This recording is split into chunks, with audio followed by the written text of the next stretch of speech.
좋은 아침입니다. 서창원 목사입니다. 오늘도 삶의 자리에서 하나님의 나라를 이루어가는 그런 하루 되길 축복합니다. 오늘 이 아침에 우리가 함께 읽고 나눌 하나님의 말씀은 마태복음 13장 44절로 46절까지의 말씀입니다. 제가 읽어드리겠습니다. 천국은 마치 밭에 감추인 포화와 같으니 사람이 이를 발견한 후 숨겨두고 기뻐하며 돌아가서 자기의 소유를 다 팔아 그 밭을 사느니라.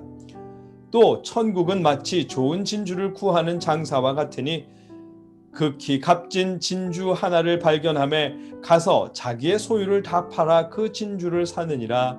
아멘. 오늘 말씀은 밭에 감추인 포화와 귀한 진주의 비유입니다. 이 비유를 통해 하나님의 나라가 감추어져 있지만 발견한 후에는 가장 귀한 포화임을 알게 하십니다. 아울러 우리가 그 무엇보다도 하나님의 나라를 소중히 여길 수 있기를 소망하게 됩니다. 어떤 의미인지 말씀을 자세히 나누겠습니다. 간혹 오늘 본문 말씀으로 인해 가진 재산을 다 팔아서 자신이 다니는 교회나 종교단체에 가져다 주는 분들이 있습니다. 그런데 여러분, 조금만 생각해 보면 다 알 수 있는 일입니다. 이 말씀을 처음 하신 예수님께서 이 비유를 말씀하시며 병자들이나 제자들에게 전 재산을 요구하지 않으셨습니다. 만일 누군가가 여러분에게 그런 요구를 한다면 여러분 속지 마십시오. 오늘 비유는 예수님이 하신 이 말씀은 재산을 팔아서 헌납하라는 그런 의미가 아닙니다. 오늘 본문은 어떤 의미냐 하면 지금까지 예수님께서 하신 비유와 마찬가지로 하나님의 나라는 감추어져 있다는 것입니다. 겨자씨와 누룩이 그러했습니다. 눈에 보일 듯 말 듯 존재 자체를 알아차리기 어렵지만 분명히 존재하고 마침내는 커지고 확장된다는 것을 계속해서 말씀하셨습니다. 하나님의 나라가 그렇다는 것입니다. 씨 중에서 가장 작은 씨인 겨자씨지만 그것이 땅에 심기어 커지게 되면 공중의 새들이 몰려들어 쉴 것처럼 그렇게 쉬는 나무처럼 커지듯 하나님의 나라가 그럴 것이라는 말씀이셨고 누룩도 마찬가지였습니다. 밀가루와 섞이면 그 존재 자체도 알 수 없지만 막상 섞여서 부풀기 시작하면 누구도 부정할 수 없게 되는 하나님의 나라가 그렇게 된다고 말씀하셨습니다. 오늘 비유도 마찬가지입니다. 하나님의 나라는 밭에 감추인 포화와 같습니다. 감추어져 있기에 눈에 드러나지 않습니다. 누구도 쉽게 찾을 수 없는 것이지만 일단 그 포화를 발견한 사람은 전 재산을 다 팔아서 밭을 구입할 만큼 하나님의 나라는 가장 귀한 포화라고 하십니다. 이 비유에서 혹시나 밭을 사면 밭에 감춰진 포화의 소유권을 주장할 수 있을까라는 질문이 생길 수도 있습니다.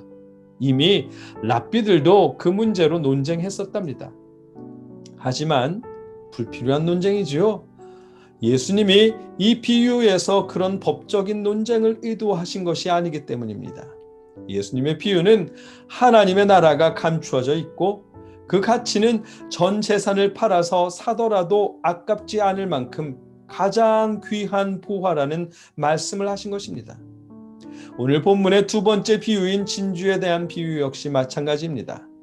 고대 사회에는 진주가 금보다 더욱 귀한 보물이었다고 하는데 상인이 귀한 진주를 찾기 위해 쓰다가 마침내 찾아냈습니다.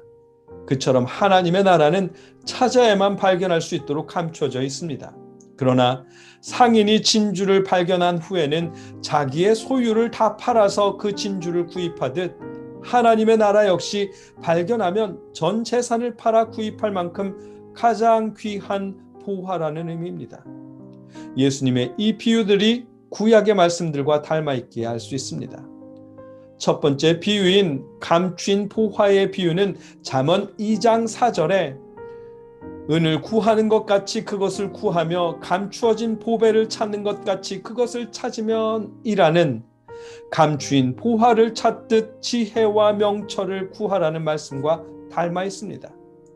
또 두 번째 귀한 진주에 대한 비유는 잠언 3장 15절에 지혜는 진주보다 귀하니 내가 사모하는 모든 것으로도 이에 비교할 수 없도다는 말씀과 욥기 28장 18절에 진주와 벽옥으로도 비길 수 없나니 지혜의 값은 산호보다 귀하구나는 말씀과 닮아 있습니다.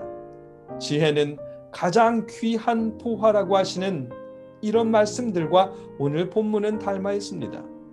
그렇기에 오늘 본문에서 예수님의 천국 비유는 지혜 문학의 표현처럼 하나님의 나라야말로 무엇보다 귀한 보화임을 비유해 주신 것이라고 조심스럽게 유추해 볼 수 있는 것입니다.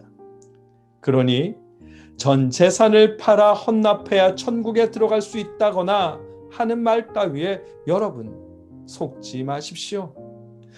오늘 본문에서 예수님은 하나님의 나라가 밭에 감추인 보화처럼 혹은 좋은 진주를 찾기 위해 애쓰는 상인이 마침내 발견한 귀한 진주처럼 하나님의 나라는 흔히 발견하거나 쉽게 찾을 수 없는 감추인 것임을 말씀해 주십니다. 그러나 발견한 후에는 모든 재산보다도 그 무엇보다도 귀한 보화임을 말씀해 주십니다.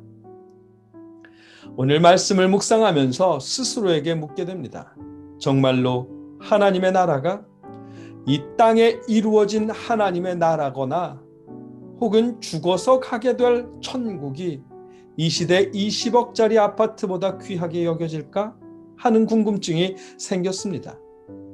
혹시 우리가 교회를 찾아 하나님께 예배하는 이유가 예수님이 말씀하시는 하나님의 나라를 위해서가 아니라 지금 부자 되고 지금 성공하기 위해서는 아닐까 하는 생각을 해보게 되었습니다.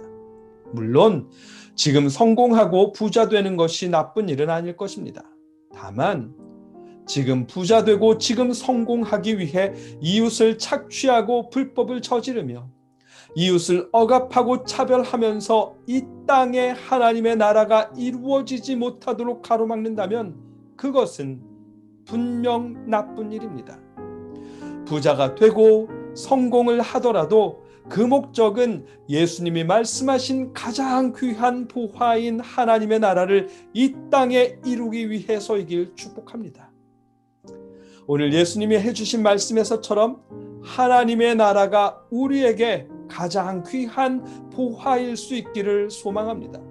부자가 되기 위해 일하고 성공하기 위해 애쓰는 그 모든 노력들이 이 땅에 하나님의 나라를 이루기 위한 노력이고 헌신이길 기원합니다. 예수님이 말씀하신 하나님의 나라, 예수님이 이루시고자 했던 하나님의 나라를 우리가 이 땅에 조금씩 이루어갈 수 있기를 주님의 이름으로 축복합니다. 함께 기도하겠습니다.